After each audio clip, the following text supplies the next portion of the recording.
आणि ह्या अवधूत आचरणाला आणि योग आचरणाला कोणतं पद म्हणते? परमहंस पद. कोणतं पद? परमहंस. त्यानंतर स्वतः यज्ञ पुरुषाने माझ्या यज्ञात सुवर्णासारखी कांती असलेल्या हयग्रीवच्या रूपाने अवतार घेतला. भगवंताचा हयग्रीव नावाचा एक अवतार. भगवंताचा हा अवतार म्हणजे देवमय आहे, यज्ञमय आणि सर्व देवमय आहे. त्यांच्यात नासिकेतून वाहणाऱ्या श्वासातून वेदवाणी प्रकट झाली. कोणाच्या? हयग्रीव नावाचा. बर का?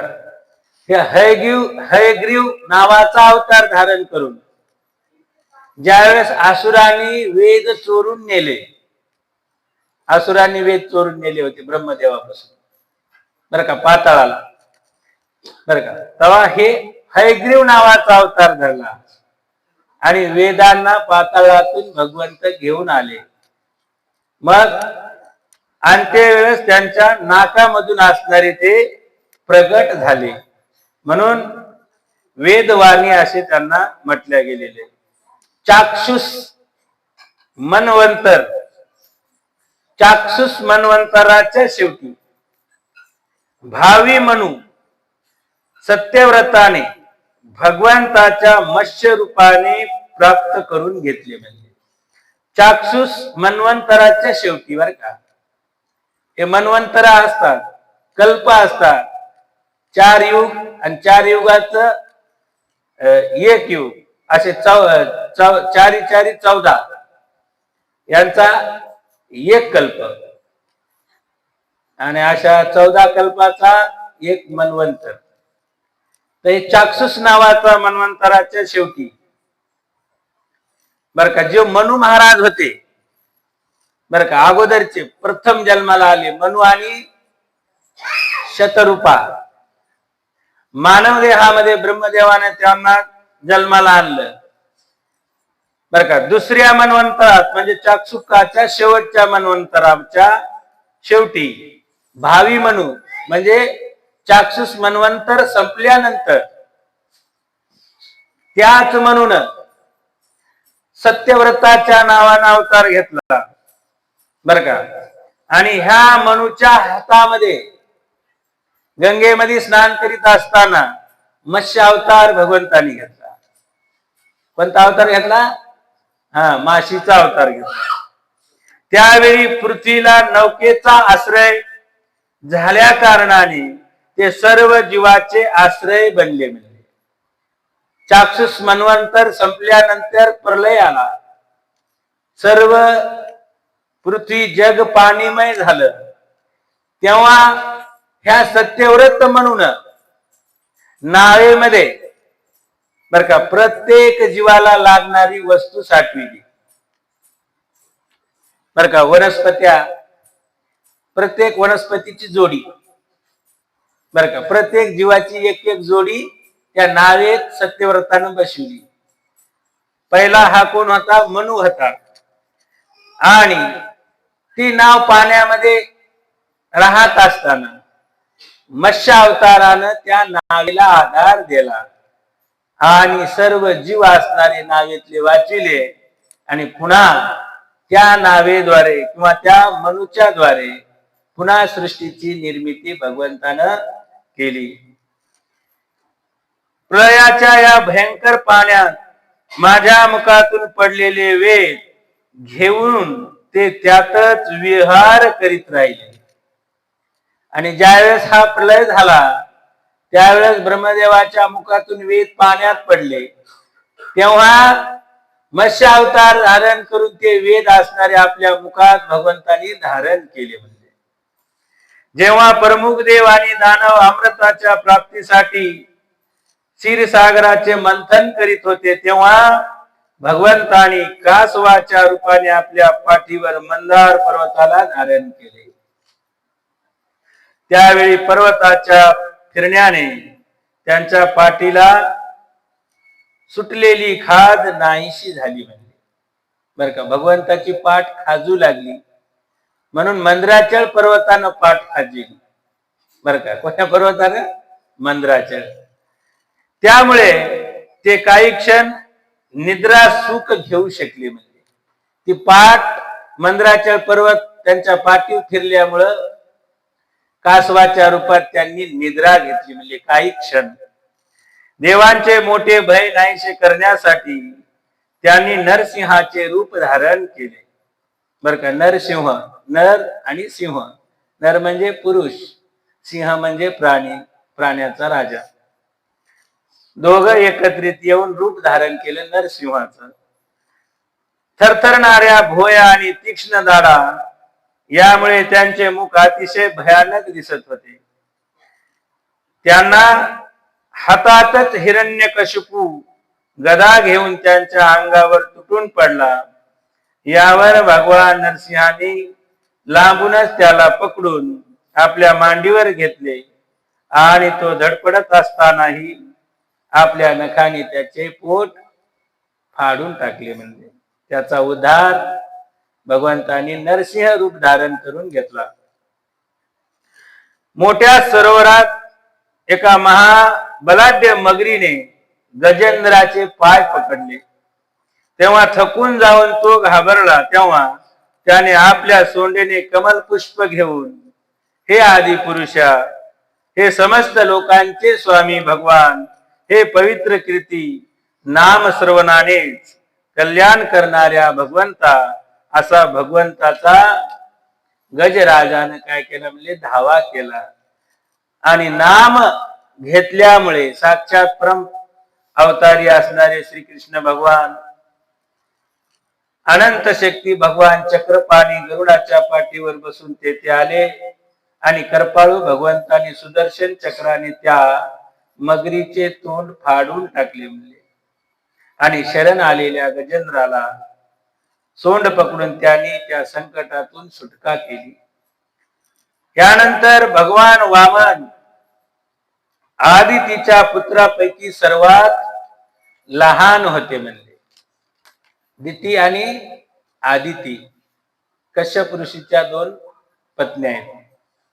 तर दितीचे पुत्र असणारे वामन, दिती आणि आदिती. दितीला देव जन्मले आणि आदितीला दानव जन्मले. बर का.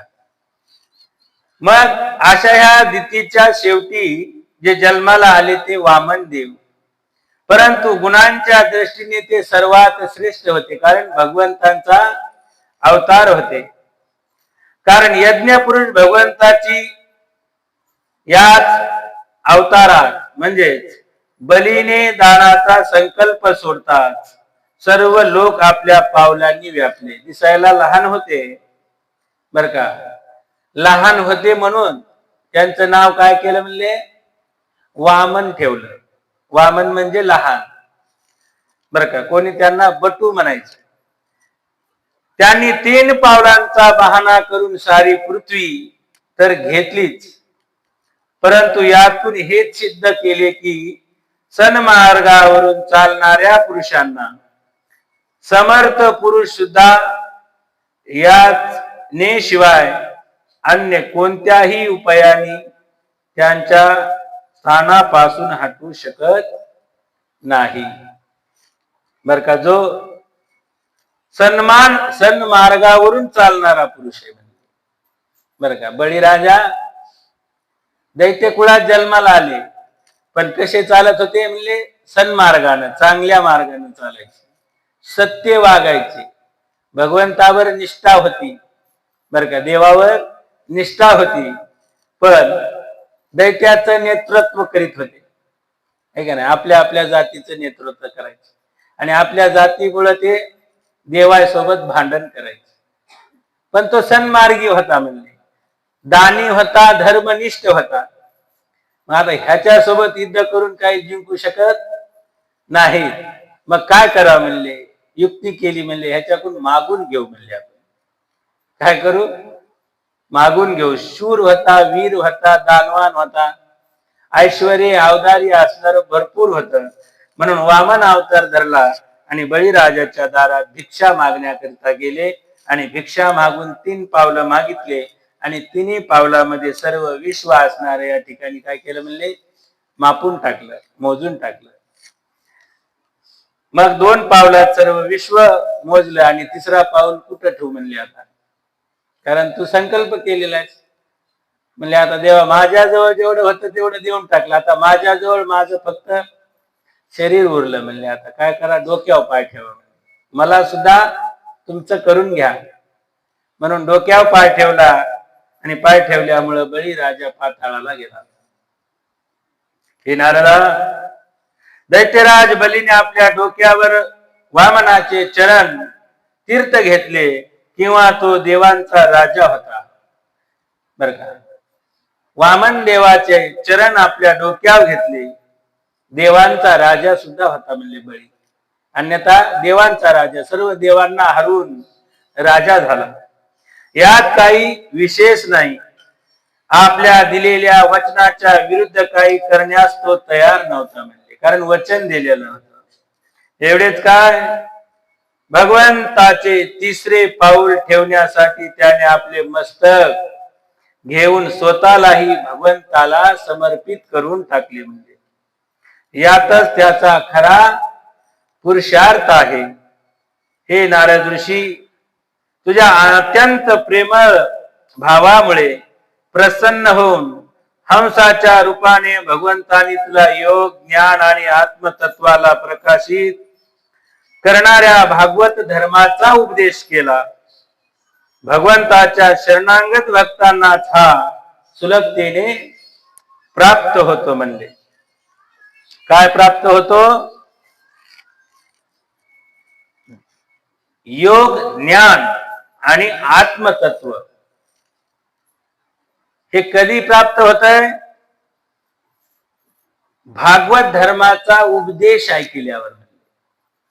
जे भागवत धर्म आहे, भागवत धर्म म्हणजे ज्या भागवतामध्ये श्रीकृष्ण परमात्माच्या लीला आहेत, गुण आहेत, परब्रह्माचं यश आहे, परब्रह्माची कृती आहे, अशा भागवत धर्माचा उपदेश केला म्हणजे. आणि भगवंताच्या शरणागत भक्तांनाच हा सुलभतेने प्राप्त होतो. जो कोणी परमात्मा भगवंताशी शरण जातो त्यालाच हा योग असणारा येतो म्हणजे. तेच भगवंत स्वयंभू आदी मन्वंतराच्या मनुच्या रूपाने अवतार घेऊन मनुवंशाचे रक्षण करीत आपल्या सुदर्शन चक्राच्या तेजाप्रमाणे दाही दिशांना विनासायस निष्कंटक असे राज्य करतात. 3 लोकांच्या वर असणाऱ्या सत्य लोकापर्यंत त्यांच्या चरित्राची उज्ज्वल कीर्ती पसरते आणि त्याच रूपात ते वेळोवेळी पृथ्वीला भारभूत झालेल्या राजांचे दमनही करतात. म्हणजे स्वतःच्या नावाने धन्य झालेले धन्वंतरी आपल्या केवळ नावानेच मोठमोठ्या रोगांना ताबडतोब नष्ट करतात. त्यांनी देवतांना अमृत पाजून अमर केले आणि दैत्यांना हरण केलेला यज्ञभाग देवांना मिळवून दिला. कोणता अवतार घेऊन? धन्वंतरीचा. बर का, हेच धन्वंतरी समुद्रातून निघाले आणि दैत्यांनी जे देवांचा भाग हिरावून घेतला होता ते देवांना वापस केला आणि देवांना अमृत पाजून धन्वंतरी अवतारामध्ये त्यांना अमर केले. त्यांनीच अवतार घेऊन या जगात आयुर्वेद नावाचा ग्रंथ म्हणले प्रगट केला. जेव्हा जगात ब्राह्मणद्रोही आर्यांच्या मर्यादांचे उल्लंघन करणारे, त्यामुळे नरक यातना भोगू इच्छिणारे क्षत्रिय आपल्या नाशलाच वैवशता कारणीभूत झाले आणि पृथ्वीवर जणू काटे बनवून राहिले, तेव्हा भगवंतानी महापराक्रमी परशुरामाच्या रूपात अवतीर्ण होऊन आपल्या तीक्ष्ण धारेच्या परशुने 21 वेळा पृथ्वीवरील सर्व क्षत्रियांना नाहीसे केले म्हणले. 21 वेळेस पूर्ण क्षत्रियहीन असणारी ही पृथ्वी परशुरामाने केली म्हणले. असा हा अवतार असणारे परशुरामाचा आहे. मायावती भगवंत आमच्यावर कृपा करण्यासाठी भरत, शत्रुघ्न, लक्ष्मण या आपल्या कलासहित श्रीरामाच्या रूपाने इक्ष्वाकू वंशात अवतीर्ण झाले म्हणले. कोण्या वंशात? इक्ष्वाकू. इक्ष्वाकू पासून 36 पिढ्यापर्यंत रामप्रभू बर का. इक्ष्वाकू पासून 36व्या पिढीत रामप्रभूने जन्म घेतला म्हणजे आपल्या कलेसोबत बर का. कोणत्या कोणत्या कला म्हणले? शत्रुघ्न, लक्ष्मण आणि भरत हे नारायणाचे विष्णूचेच अवतार आहेत बर का. पूर्ण अवतार श्रीराम प्रभू आणि कला म्हणजे अंश या चौघांचा सुद्धा म्हणजे विष्णूचाच अवतार आहे. हे चौघही विष्णू अवतार आपलं इक्ष्वाकू अवतारामध्ये वंशामध्ये जन्माला आले. या अवतारात आपल्या पित्याच्या आज्ञाचे पालन करण्यासाठी ते पत्नी आणि बंधू यांच्यासह वनवासात गेले. त्यावेळी त्यांच्याशी शत्रुत्व पत्कारून रावण त्यांच्या हातून मृत्युमुखी पडला. जसे भगवान शंकर त्रिपुर विमानाला जाळण्यासाठी उद्युक्त झाले तसे ज्यावेळी भगवान राम शत्रूची नगरी लंकेला भस्मात करण्यासाठी समुद्रावर पोहोचले त्यावेळी सीतेच्या वियोगाने क्रोध झालेल्या रामाचे डोळे इतके लाल झाले होते की त्यांच्या केवळ दृष्टिक्षेपाने समुद्रातील मासे, साप आणि इत्यादी जे जीव आहेत ते पोळू लागले आणि भयाने थरथर कापणाऱ्या समुद्राने लगेच त्यांना वाट करून दिली. म्हणजे जेव्हा रावणाच्या कठीण छातीला टक्कर दिल्याने इंद्राचे वाहन ऐरावत त्याच्या दातांचा चकनाचूर होऊन जातो म्हणले. एवढी ताकद रावणामध्ये होते म्हणजे होऊन ते सगळीकडे पसरतील त्यामुळे दिशाही पांढऱ्या शुभ्र होतील. तेव्हा विजयी रावण गर्वाने फुगून जाऊ हसू लागले. आपल्या पत्नीला पळविणाऱ्या त्या रावणाचा तो उदामपणा भगवान श्रीराम धनुष्याच्या टंकाराने प्राणासह तात्काळ नाहीसा करतील.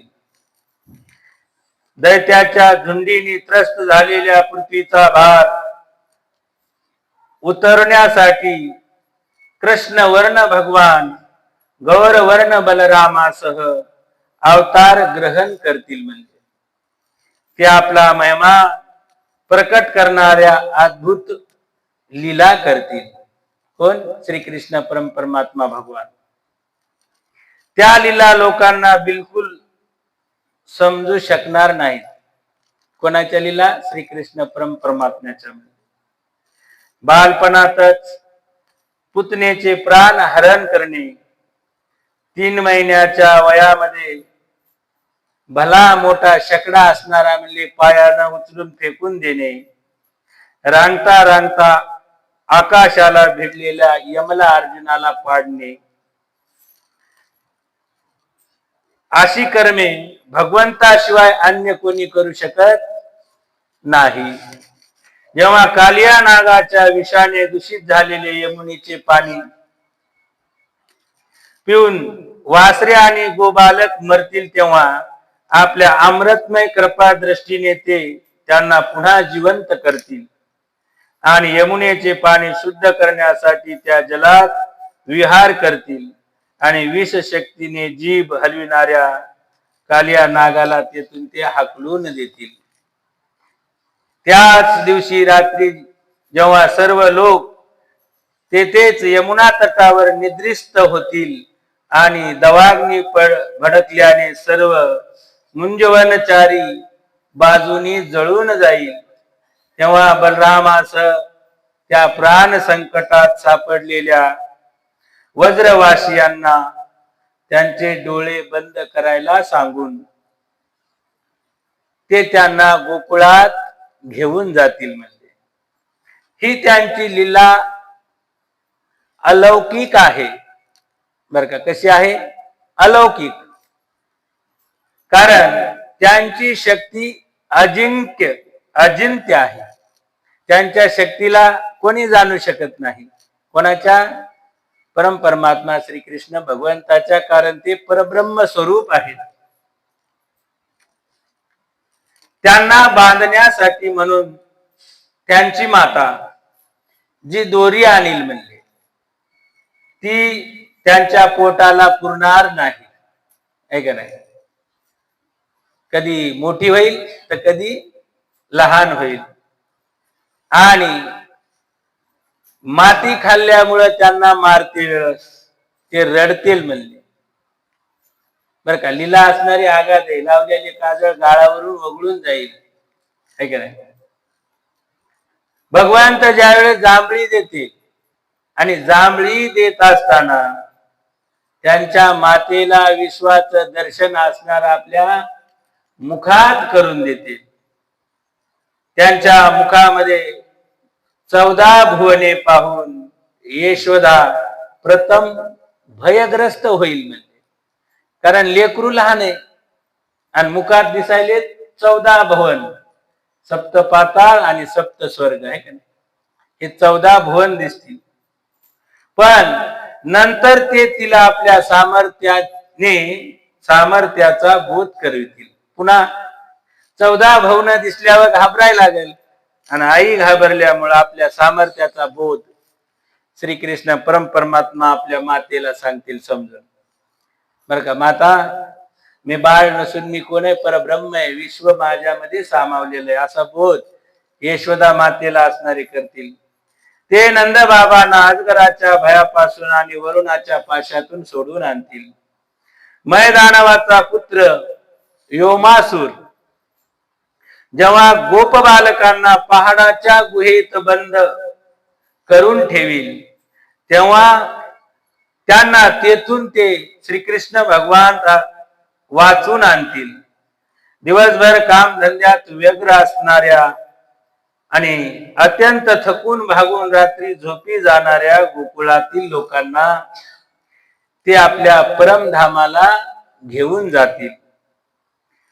हे निष्पाप नारदा, जेव्हा श्रीकृष्णांच्या सल्ल्यावरून गोप लोक इंद्रासाठीचा यज्ञ बंद करतील तेव्हा इंद्र वज्रभूमीमध्ये काय करतील म्हणले? वज्राला बुडवून टाकण्यासाठी चारी बाजूनी मुसळधार पाऊस पाडण्यास सुरुवात करतील.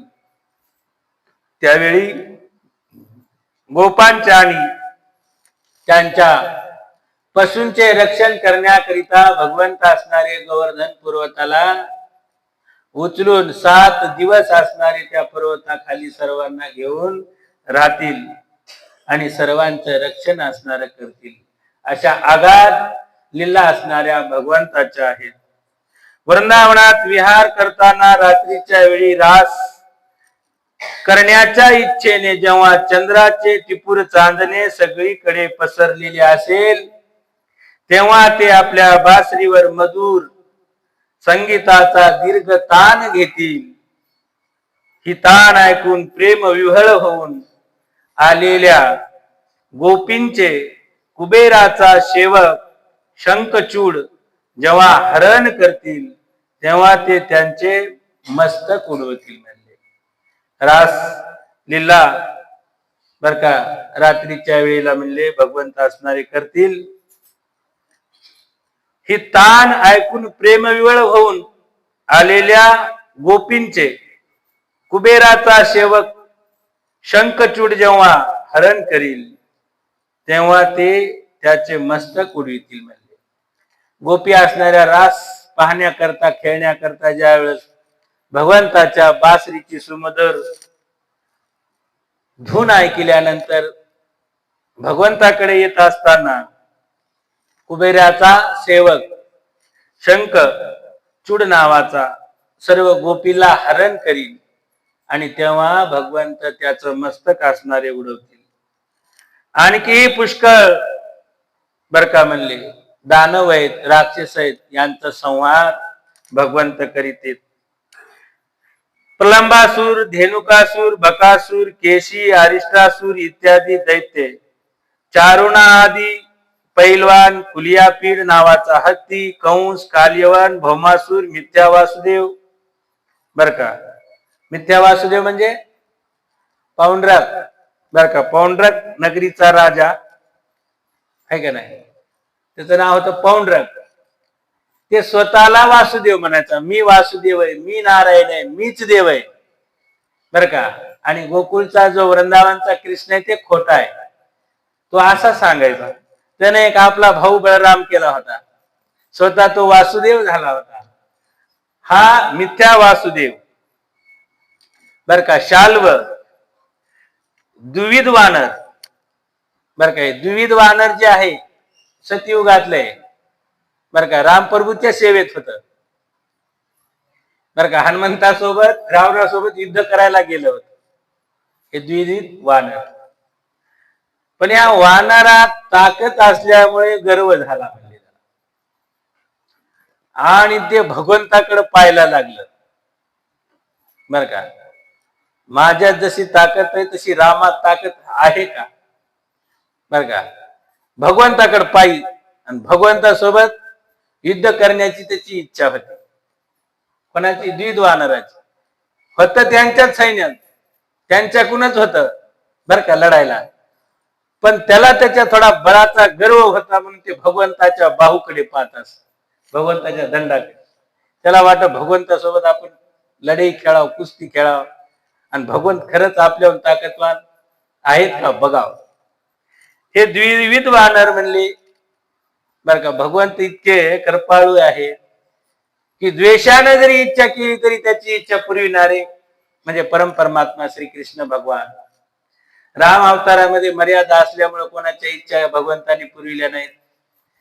जेवढ्यानी ज्या ज्या इच्छा राम अवतारात केल्या तेवढ्या म्हणजे तुमच्या काय करेन द्वापार युगामध्ये इच्छा पुरवी.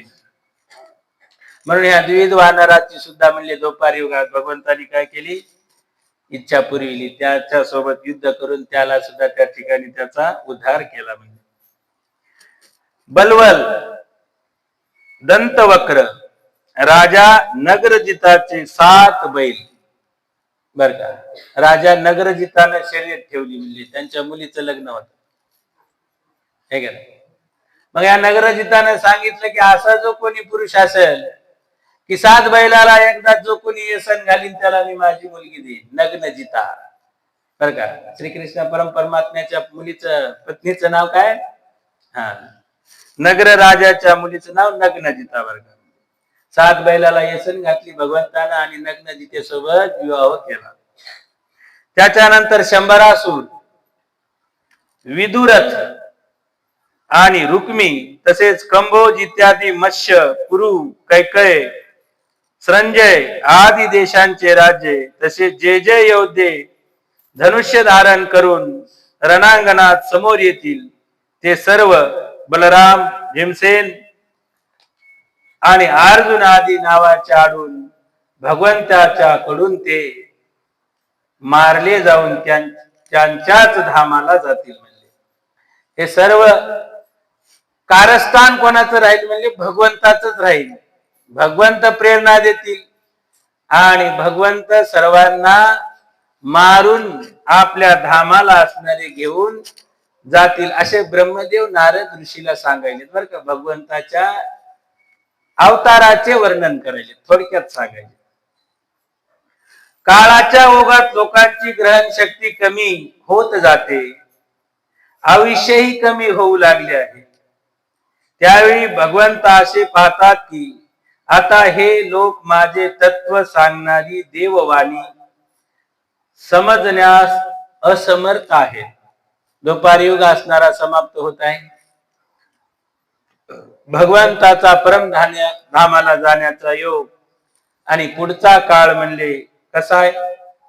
काळही लहान, आयुष्यही लहान आणि बुद्धी सुद्धा लहान.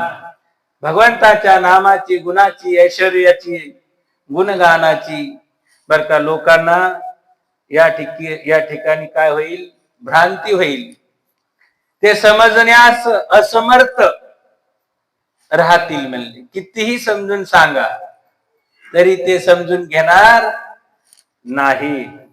मग तेव्हा प्रत्येक कल्पामध्ये सत्यवतीच्या ठिकाणी व्यासाच्या रूपाने प्रगट होऊन ते वेदरूपी वृक्षाचे विभिन्न शाखामध्ये विभाजन करतील.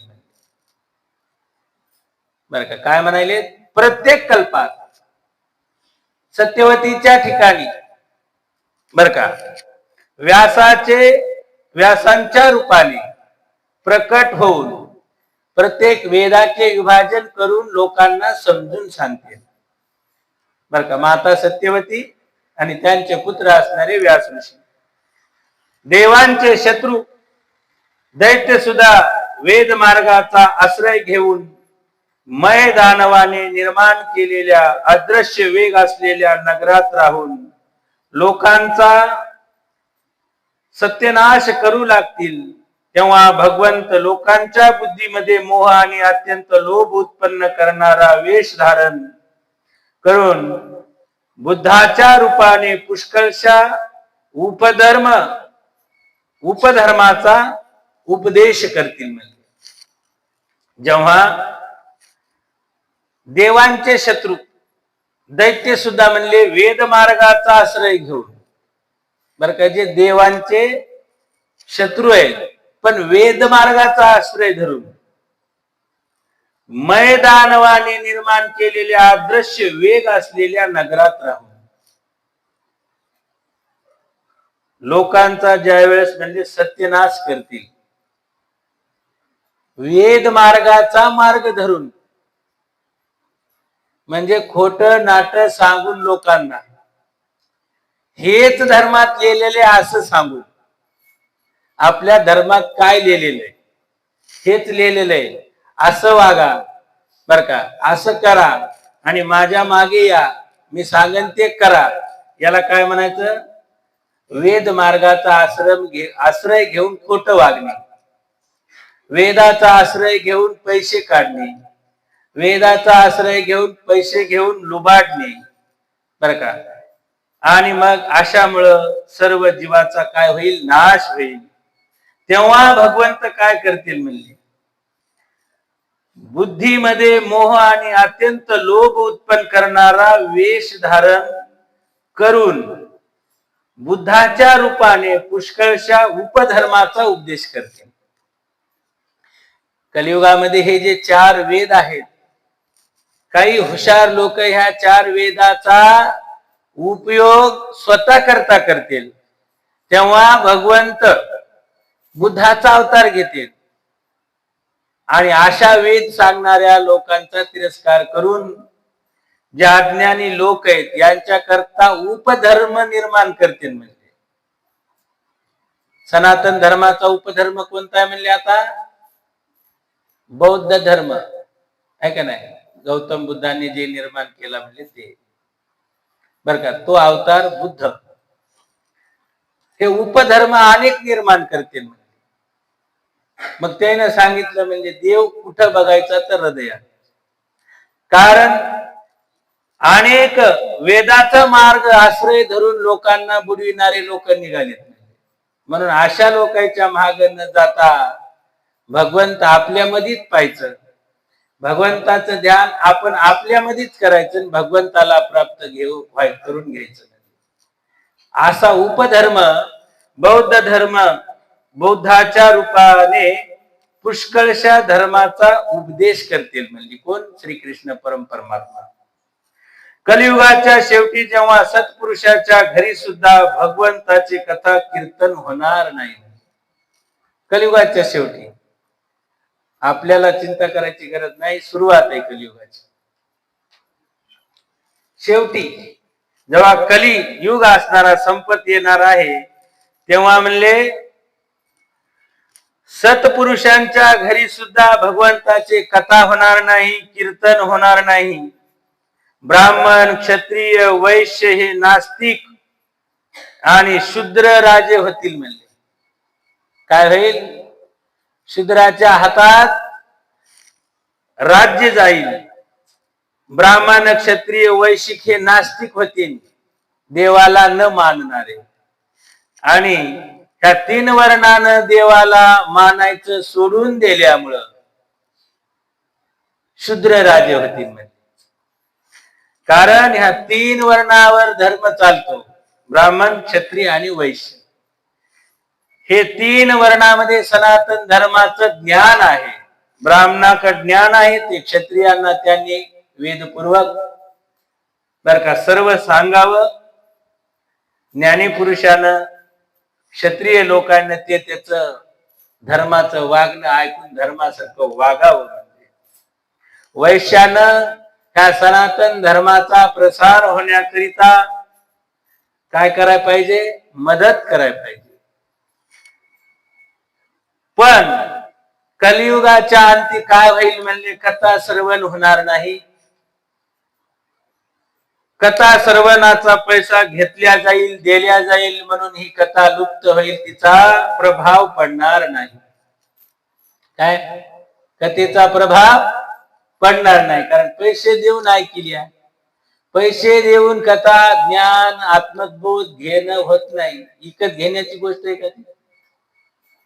आत्मबोध घ्यायचा आहे, ब्रह्मज्ञान घ्यायचंय, पैसे देण्यात तुम्हाला मिळणार आहे का? मिळणार नाही. ज्याचा त्यालाच आत्म्याचा बोध करून घ्यावा लागणार आहे. पैसे दिल्यानं होणार नाही. 40,000चा महाराजांना, 1,00,000चा महाराजांना, 2,00,000चा महाराजांना, त्याने कितीही आडू सांगू द्या तरी आत्मबोध होणार नाही. जेव्हा तुमच्या मनालाच वाटण आता आपण आत्मबोध करून घेऊ बर का, तर ते तुमच्या घरीच होते. पैसे देऊन महाराजाला आणायची गरज नाही. आणि ते आत्मबोध करण्याकरिता तुम्हाला काय करायचंय? फक्त नाम घ्यायचंय. आणि हे नाम ऐकण्याकरिता कोणाच्याही मुखातून नाम ऐकायचंय, है का नाही? कोणाच्या बी ऐका, नाम ऐका आणि नाम घेत राहा.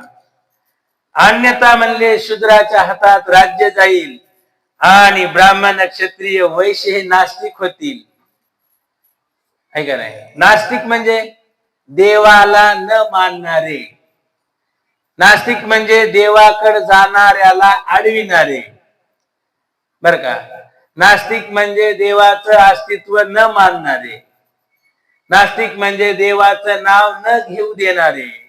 नास्तिक म्हणजे सनातन धर्माला न पाळणारे. नास्तिक म्हणजे हिंदू धर्माला न मानणारे. हिंदू धर्मात असून उपयोग नाही. ज्याच्या कपाळाला गंध नाही तो हिंदू नाही. बरोबर आहे का? है का नाही? असं होईल बर का. असं होऊ नये म्हणून वेदाचा अभ्यास असणारा ज्ञानी पुरुषाकडून करून घ्यायला पाहिजे. जर नाही तुम्ही हिंदू धर्माला जाणून घेतलं, जर नाही सनातन धर्माला जाणून घेतलं, तर आता जसं बांगलादेशात व्हायलंय तसं आपल्या इथं बी व्हायला काही वेळ लागणार नाही. म्हणून हिंदू धर्मातले लोक हो जरा जागे व्हा. बांगलादेश काय बाहेर नाही, आपल्या देशाचाच देश आहे. तिथं हिंदू लोकायला रस्त्यावर आलं की मारूनच टाकायलेत. मारायलेत म्हणजे काय? मारून टाकायलेत. आता उद्या अख्खा भारत बंद आहे. बांगलादेशातल्या हिंदू लोकांना तिथले यवन लोक मारून टाकायले बर का. त्यांच्यामुळं आपल्याला उद्या भारत बंद ठेवायचा आहे बर का. तुम्ही सर्वजण सहभागी व्हा. पात्रीतून निघणार आहे यात्रा. आणि आपण सुद्धा गावात थोडा वेळ हिंदू धर्माला आपल्या पाठिंबा देण्यामुळं सनातन धर्माला काहीतरी आपण हालचाल केली पाहिजे. काहीतरी हिंदू धर्माचे असल्यासारखं वागायला पाहिजे, है का नाही? खरोखर तिकडं बाहेर माणूस निघाला की मारायले, तर स्त्रियाची हाल कशी असेल? आपल्या भारतातलेच वंशज आहेत बांगलादेशात, है का नाही? 1947-48 ला भारताची फाळणी झाली. एक बांगलादेश, एक पाकिस्तान झाला. आणि त्या बांगलादेशात जे हिंदू लोक होते आपल्या वंशातले राहिलेले त्यांना मारायचे बर का. त्याच्यामुळे उद्या आपला भारत बंद आहे.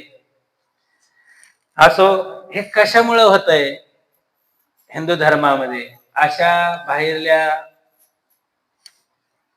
ज्या सनातन धर्म विरोधी ज्या संघटना आहेत, कशामुळे हे आपल्यावर अग्रेसर होतात की आपण हिंदू धर्मातले जे लोक आहेत आपल्यातच एकी नाही म्हणावं लागेल, नाही का?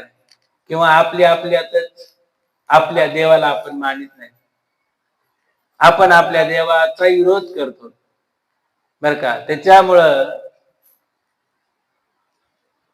रोज का होईना, एकदा का होईना, दर्शन घ्यायला तरी लोकांना एक टाइम ठेवून मंदिरामध्ये यायला पाहिजे, जेणेकरून सर्वांच्या गाठी भेटी होत्या का नाही? संध्याकाळी 7 वाजता गावातील सर्व पुरुषांनी कंप्लीट 7 वाजता देवीच्या मंदिरात यायचं दर्शन घ्यायला, प्रत्येक जणांना. बघा दुसऱ्या धर्मामध्ये किती नियम आहेत. काय 5 वाजता म्हणले की 5 वाजता राईट समजे त्या जागेवर येतील, हात पाय धुवून देवाला त्यांचा नमस्कार करतील. आपल्या हिंदू धर्मामध्ये असा एकही दिवस किंवा टाइम ठरविलेला नाही की आपण देवापाशी जाऊन काहीतरी आपल्या हिंदू धर्माचं आपल्या धर्माचं रक्षण करावं, एका जागी यावं, आहे का? सकाळी कमीत कमी आंघोळ केल्यावर 7 वाजता मंदिरात येऊन सर्व गावातल्या लोकांनी एकदाच यायचं, मागं पुढे नाही यायचं, हा नियम पाहिजे. परधर्मीय लोक दिवसातून 5 वेळेस एका जागेवर येतील. किती वेळेस? 5 वेळेस. प्रत्येक धर्मात बघा किती नियम आहे. आपलाच असा हिंदू धर्म आहे की कुठलाच नियम नाही, आहे का? कुठला नाही. आपल्या धर्माकरता आपण जगायला पाहिजे, आपल्या धर्माला पुढे न्यायला पाहिजे, अन्यथा आपला धर्म बुडायला काही वेळ लागणार नाही. जगामध्ये 70% हिंदू धर्म होता, आता फक्त 25% राहिला, तेही भारतात. बाकीच्या देशात हिंदू धर्मच राहिला नाही. जगात 75% होता, पूर्ण जगात हिंदू धर्मच होता. म्हणजे काय आता किती राहिला? फक्त 25%. त्याच्यामध्ये काही परधर्मीय लोक पैसे देऊन हिंदू धर्मातल्या लोकांना आपल्या धर्मात गेले आणि आपले हिंदू धर्मातले लोक पैसे घेऊन त्यांचा धर्म स्वीकारायचे. ही सत्य परिस्थिती आहे. म्हणून आपल्या लेकराला आपल्या हिंदू धर्माचं महत्व आपण घरी सांगायला पाहिजे की हिंदू धर्म म्हणजे काय, हिंदू धर्म म्हणजे काय, हिंदू धर्मात काय असतं. अन्यथा आपला धर्म लोप व्हायला काही वेळ लागणार नाही. प्रत्येकानं एक टाइम ठरवून रोज एकदा का होईना गावातील सर्व लोकांनी एका ठिकाणी यायला पाहिजे. आपल्या घराचे दाराचे वैर असणारे विसरून धर्माकरता एकत्रित होऊन संघटित होऊन बर का धर्म संचालन करायला पाहिजे, धर्माकरता जाग व्हायला पाहिजे, काय करायचं? एक टाइम ठेवायचा. सकाळी 7ला तरी दर्शनाला यायचं, चर्चा करायची, किंवा संध्याकाळी 7ला तरी यायचं. दिवसभर कार्य करा, येऊन फक्त दर्शन घ्यायचं, एकमेकाची भेट घ्यायची, काय करायचं? परधर्मीयामध्ये प्रत्येक दिवसामध्ये 5-5 वेळेस एका जागेवर. किती वेळेस? 5-5. आपल्या गावातल्याच माणसाचे आपल्याला महिना मुख बघायला भेटत नाही, है का नाही? महिना आपण एकाचे तोंड बघत नाहीत. त्याच्यामुळे आपल्यामध्ये माया दया प्रेम राहिलं नाही, बर का? जेव्हा तुम्ही संघटित होता, जवळ येता, एकमेकाशी जवळ बसता, बोलता, है का नाही, तेव्हा आपापसामध्ये प्रेम निर्माण होईल. आणि आपापसात प्रेम निर्माण झाल्यानंतर बर का दया प्रेम शांती असणारी वावर, ही हिंदू धर्माची गरज आहे, है का नाही? आपण पोतीला बसलं तरी मै जागा म्हणतो, है का नाही? माझ्या जाग्यावर बसली का उठी तू, काय कराय? असं व्हायला पाहिजे का? असं नाही व्हायला पाहिजे, बरं का? जागा बसायला दिली पाहिजे. बसा म्हणायचं, थोडं बाजूला सरकायचं, है का नाही? बाजूला सरकायचे म्हणले की म्हणते नाही बस, मी लांब जाऊन बसते. पण मी काम उठन म्हणलं तुमची मै जागा आहे. असं भांडत बसल्यानं आपला धर्म पुढे जाईल का? जाणार नाही, बरं का? एकूणमेकाला जोडायला पाहिजे, एकूणमेकानं इथं यायला पाहिजे आणि आपल्या धर्माचं रक्षण करायला पाहिजे, बरं का? कशामुळे सांगायलो? कारण आपल्या हिंदू धर्मावर फार मोठं संकट आलेलं.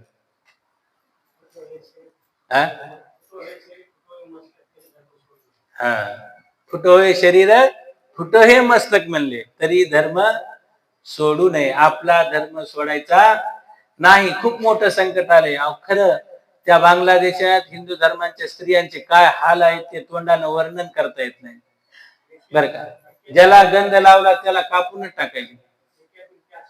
एका दिवसात 400 लोक मारायचे.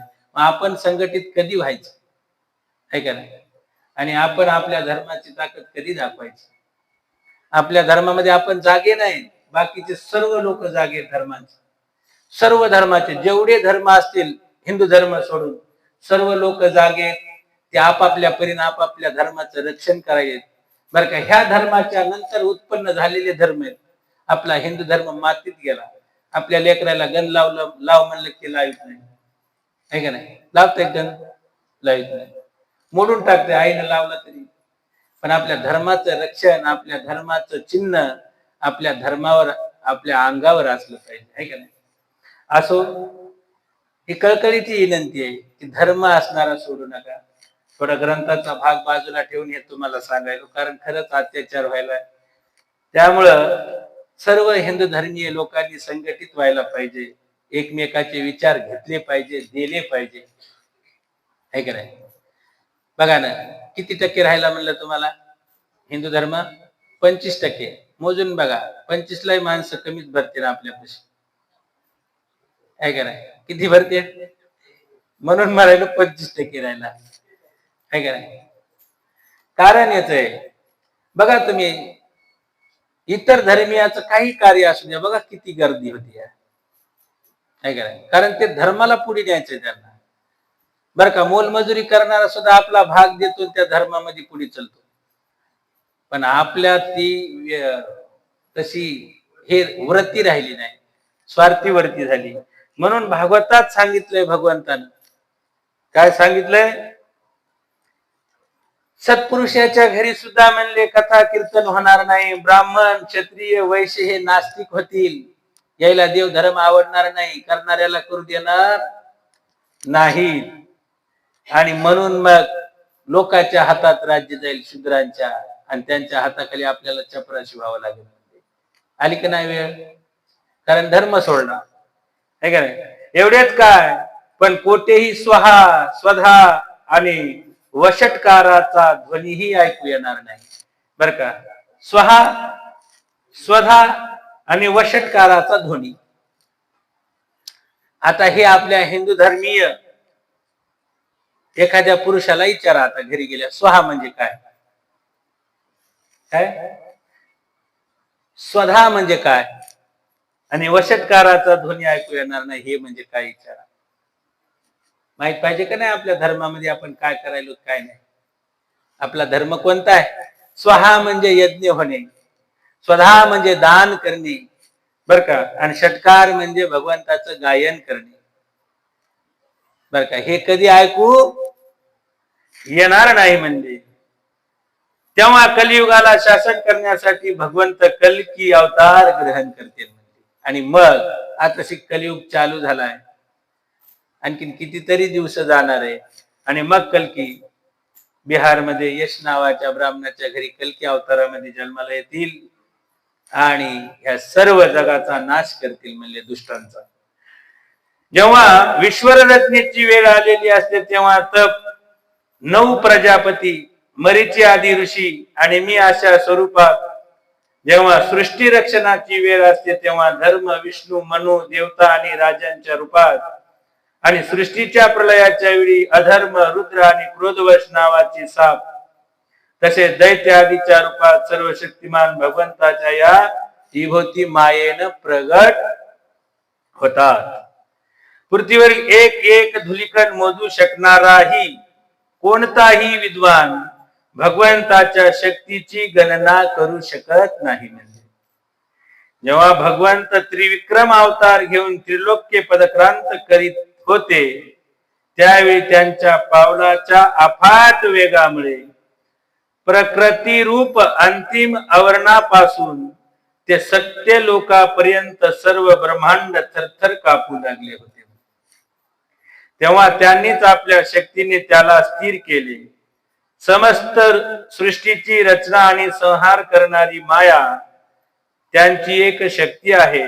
अशा अनंत शक्तीचा आश्रय असलेल्या त्यांच्या स्वरूपाला मी जाणत नाही. मी ब्रह्मदेव असून सुद्धा अशा ह्या भगवंताच्या शक्तीला जाणू शकत नाही, तर इतर कोण असणारा जाणू शकेल?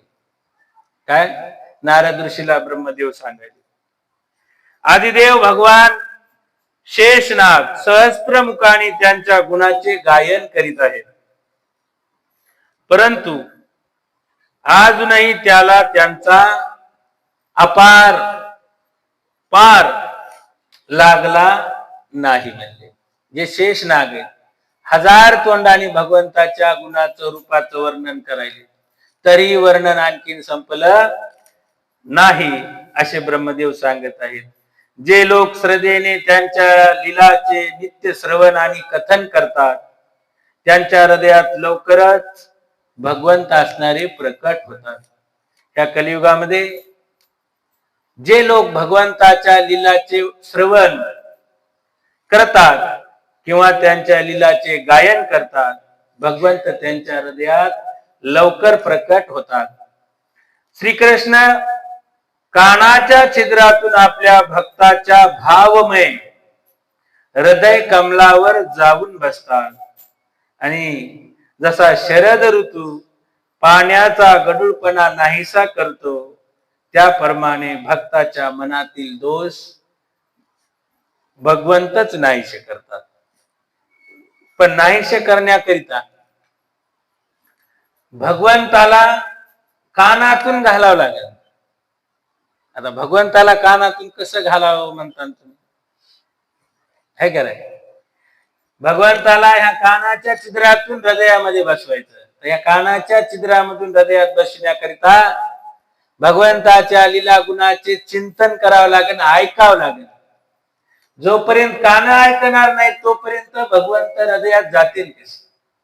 म्हणून हे कान असणारे या ठिकाणी सुदृढ ठेवून भगवंताचं नाम चिंतन करून भगवंताला आपल्या हृदयावर विराजमान केल्यानंतर आपल्या मनातला मळ असणारे भगवंत काय करतात? धुवून काढतात. पापाचा नाश असणारे करून टाकतात. राग द्वेषादी क्लेशापासून मुक्त होऊन ज्याचे हृदय असणारे शुद्ध होते, तो श्रीकृष्णाच्या चरण कमलांना एक क्षणही विसरू शकत नाही. श्रवण केल्यानंतर चित्त शुद्ध होतंय, मन पाप बुद्धी असणारी या ठिकाणी शुद्ध होती आणि मग भगवंताच्या गुणाचं लीलाचं वर्णन तो भक्त तो जीव असणारा कधीच विसरू शकत नाही. ज्याप्रमाणे प्रवासाचा क्षीण झालेला म्हणजे वाटसरू आपले घर सोडित नाही. बर का? वाटसरू म्हणजे चलत आलेला व्यक्ती आपल्या घरी आला, म्हणजे चालून आला, थकून आला आणि आपल्या घरी आला. मग आपल्या घरी आल्यावर तो क्षीण झाला, म्हणजे चलून चलून पुन्हा ते घर सोडायला नको म्हणतंय. काय करायचं? तसे भगवंत आहेत, भक्ताकडे चलून येतात. आणि एकदा असं सुहृदय जर भगवंताला मिळालं तर ते हृदयातून बाहेर लवकर निघत नाहीत. मग भगवंताला धारण करण्याकरता हृदय कसं पाहिजे? म्हणजे सुहृदय पाहिजे, चांगलं हृदय पाहिजे. त्या हृदयात मळ नसाय पाहिजे, त्या हृदयात पाप नसाय पाहिजे, है का नाही? तर मग अशा हृदयाला भगवंत असणारे कधी सोडित नाही. आपण सांगितले की भगवंताच्या नाभीतून जे कमळ प्रकट झाले, बर का, त्यातून सृष्टीची रचना झाली. हा जीव आपल्या मर्यादित अवयवांनी जसा परिच्छिन्न आहे, तसेच आपण परमात्म्याचे सुद्धा मर्यादित अवयवांनी परिच्छिन्न असल्याप्रमाणे वर्णन केले. हे कसे? बर का, नारद ऋषी पुन्हा विचारायचे, म्हणजे भगवान जीवाचा पंचमहाभूताशी संबंध नसताना त्यांचे शरीर पंचमहाभूतापासून बनते. हे आपोआप होते की अन्य काही कारणामुळे आपण या गोष्टीचे मर्म जाणत आहात? नारद ऋषी विचारायचे. आपण सांगितले भगवानाच्या नाभीतून जे कमळ प्रकट झाले त्यातून सृष्टीची रचना झाली. नारद ऋषी म्हणाले तुम्ही सांगितले भगवानाच्या नाभीमधून कमळ प्रकट झाले, त्या कमळापासून सृष्टीची रचना झाली, पण त्या कमळामध्ये असणारे कोण होते? ब्रह्मदेव. ब्रह्मदेवाचा जन्म झाला म्हणजे ज्यांच्या कृपेने सर्व भूतमय ब्रह्मदेव सृष्टी निर्माण करतात, त्यांच्या नाभी कमलापासून उत्पन्न होऊ नये त्यांच्या कृपेने ते त्यांच्या रूपांचे दर्शन करू शकले होते. ते भगवंत सृष्टीची स्थिती, उत्पत्ती आणि प्रलयाला कारण आहेत.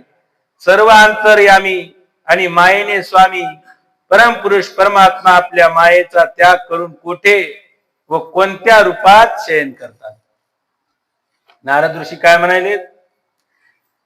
हे देवा, तुम्ही ज्यांच्या कृपेने तुमची उत्पत्ती झाली, त्यांच्या प्रेरणेने तुम्ही जगाची निर्मिती केली, मग ते भगवंत असणारे कुठं राहतात?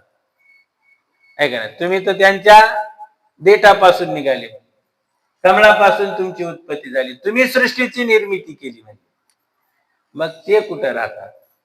ऐका ना, ते कुठं शयन करतात, कोण्या रूपात राहतात? पहिल्यांदा आपण सांगितले होते की विराट पुरुषाच्या अंगापासून लोक आणि लोकपालाची रचना झाली होती, आणि नंतर ही सांगितले की लोक आणि लोकपालाच्या रूपात त्यांच्या अंगाची कल्पना झाली. तुम्हीच सांगितलं म्हणले विराटाच्या रूपावर लोकपाल जन्माला आले, आणि नंतर तुम्हीच सांगितलं की लोकपालाचा जन्म त्यानेच घेतला. बर का, थोडं समजायला अवघड आहे, कळायलंय का नाही काय? नारद ऋषी काय म्हणाले? पहिल्यांदा आपण सांगितले होते विराट पुरुषाच्या अंगापासून लोक आणि लोकपालाची रचना झाली. लोक म्हणजे काल सांगितलं होतं, लोक म्हणजे काय? 14 लोक, खाली 7 पाताळ आणि वरी सप्त स्वर्ग, याला लोक म्हणते. आणि लोकपाल म्हणजे ह्या लोकांचं पालन करणारे लोकपाल 14. अगोदर लोक तयार केले अंगावर भगवंतानं, आणि त्याच अंगामधून त्याच शरीरामधून लोकपाल तयार केले, स्वतःच तयार झाले. स्वतः संकल्प करायचा आणि निर्माण व्हायचं, रचना झाली होती.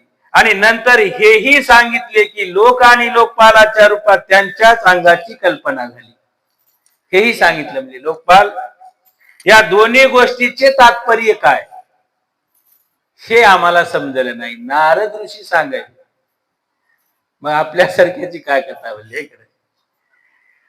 म्हणून पुन्हा ब्रह्मदेव सांगतात महाकल्प आणि त्यांच्या अंतर्गत अवतार कल्प किती?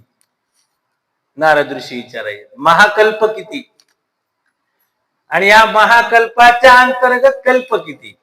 कल्प कशाला म्हणाव, महाकल्प कशाला म्हणाव? भूत भविष्य आणि वर्तमान कालाचे अनुमान कोणत्या प्रकारे केले जाते? अनुमान करणे म्हणजे गणित लावणे. भूतकाळ, भविष्यकाळ, वर्तमान काळ हे कशा प्रकारे केले जाते? स्थूल देहाभिमानी जीवाचे आयुष्य सुद्धा ठरलेले आहे का? स्थूल देह बर का, कारण देह, स्थूल देह, जड देह, अतिकारण देह, महाकारण देह. तर स्थूल देहाच्या देहाभिमानी जीवाचे आयुष्य ठरलेले आहे का? स्थूल देह. अहो ब्रह्मश्रेष्ठ, कालाची सूक्ष्म गती चुटकी इत्यादी आणि स्थूल गती वर्ष इत्यादी. सूक्ष्म गती म्हणजे चुटकी वाजून इतकी, आणि स्थूल गती म्हणजे वर्षा इतकी कोणत्याही प्रकारे जाणली जाते.